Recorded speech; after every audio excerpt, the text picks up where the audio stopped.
नमस्कार दोस्तों, कई दिन बाद आज फिर हाजिर हुए हैं। आप लाइक शेयर और सब्सक्राइब तो करते नहीं, इसलिए वीडियो बनाने का दिल नहीं करता। आप लोग ही हमारा मोटिवेशन है। अगर आप लाइक नहीं करोगे, हमारा शेयर नहीं करोगे, सब्सक्राइब नहीं करोगे तो हमारा मनोबल कैसे बढ़ेगा। फिर सोचा चलो एग्ज़ाम नज़दीक आ रहे हैं, बच्चों को करवा ही देते हैं। तो ये 2020 का संस्कृत का पीजीटी लेवल का एग्जाम है। ये देखो आज 144 नहीं, सॉरी 144 नहीं, 141 से क्वेश्चन स्टार्ट है। पहला क्वेश्चन है पै वर्गस्य उच्चारणम स्थानम भवति। पै वर्ग का उच्चारण स्थान होता है ओष्ठौ, तालु, दंताः, कंठः। तो ये तो सबको पता है। पै वर्ग का उच्चारण स्थान कौन सा है? ओष्ठौ। महाभारते यक्षप्रश्नानाम् उपयुक्तानि उत्तराणि कः दत्तवान्। महाभारत में यक्ष के प्रश्नों का उपयुक्त उत्तर किसने दिया था? विदुर है, कृष्ण है, अर्जुन है, युधिष्ठिर है। तो किसने दिया था? युधिष्ठिर ने। अगला है यम यम पश्यसि तस्य तस्य पुरतः मा ब्रूहि देनम वचः इति कविः कम कथयति।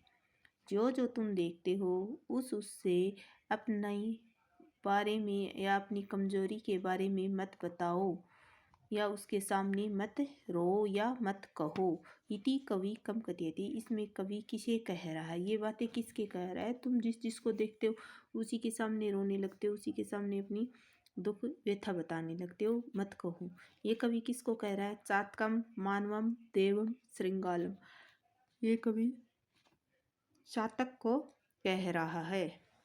कवि कहता है कि तुम जिन बादलों को देखते हो दिन में पूरे दिन, तो सभी बादल एक जैसे नहीं होते, सभी बादलों में बारिश नहीं होती। अगला है शंभुः राजते इत्येतर संधि पदम अस्ति। इस पद में संधि क्या है? शंभु राजते, शंभो राजते, शंभुस राजते, एतेषु को अपि नास्ति। तो इसमें कौन सी संधि है? संधि पद कौन सा होगा इसका? शंभुः राजते। विसर्जनीय य से सूत्र से शंभुर विसर्ग का र हो जाएगा और रोरी सूत्र से प्रथम र का लोप हो जाएगा।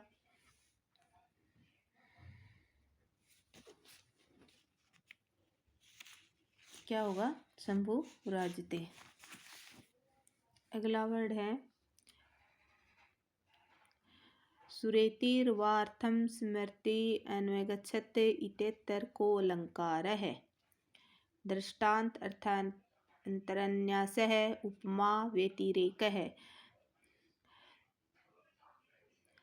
सुरेतिवार्थम स्मृति अन्वगच्छत, इस में कौन सा अलंकार है? इसमें भी उपमा अलंकार है।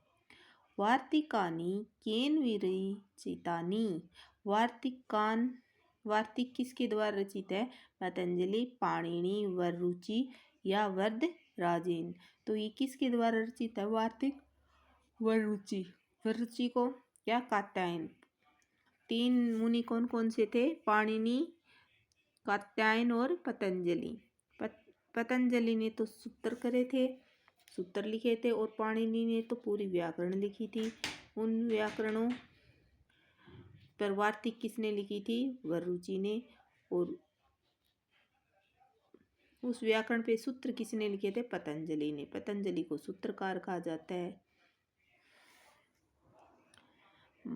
मरु मंदम मंदम दलितम अरविंदम तरलयन पंक्तौ छंद वर्तते। इस पंक्ति में हमें छंद बताना है।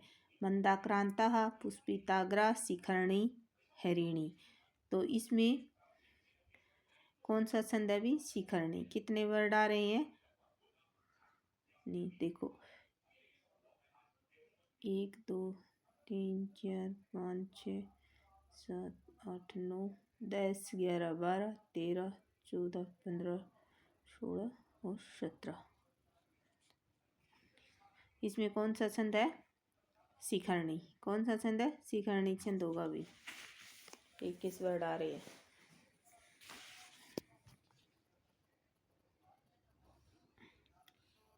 अगला है जातक कथा मूलतः कस्याम भाषायाम विरचित है। जातक कथा है वो मूल रूप से कौन सी भाषा में लिखी हुई है?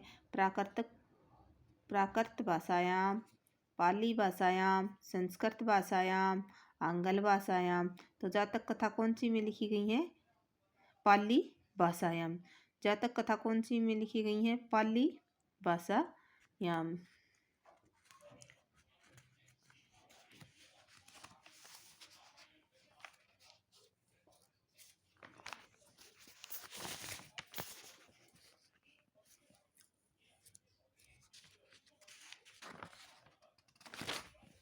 अगला है 149 का कादम्बरी कथायाम पुंडरीक ऐसे अनुराग है कस्य अनुराग कम प्रति आसित। कादम्बरी कथा में पुंडरीक का किसके प्रति अनुराग था? कादम्बरी के प्रति, महाश्वेता के प्रति, वासवदत्ता के प्रति, और तापसिंह के प्रति। तो कादम्बरी में पुंडरीक का महाश्वेता के प्रतीक था। किसके प्रतीक था? महाश्वेता के प्रतीक। मेघदूते कस्या नगर्या वर्णनम् अस्ति। मेघदूत में कौन सी नगरी का वर्णन है? द्वारिकायाः, पुष्पपुर्याः, उज्जयिन्याः, विदिशायाः। तो उज्जैन नगरी का वर्णन किया गया है भी मेघदूत में। ये हमारा पीजीटी 2020 का पेपर भी कंप्लीट हो गया है। धन्यवाद। भी लाइक, शेयर और सब्सक्राइब किया करो ताकि बाकी सब्जेक्ट के भी एग्जाम क्वेश्चन लेके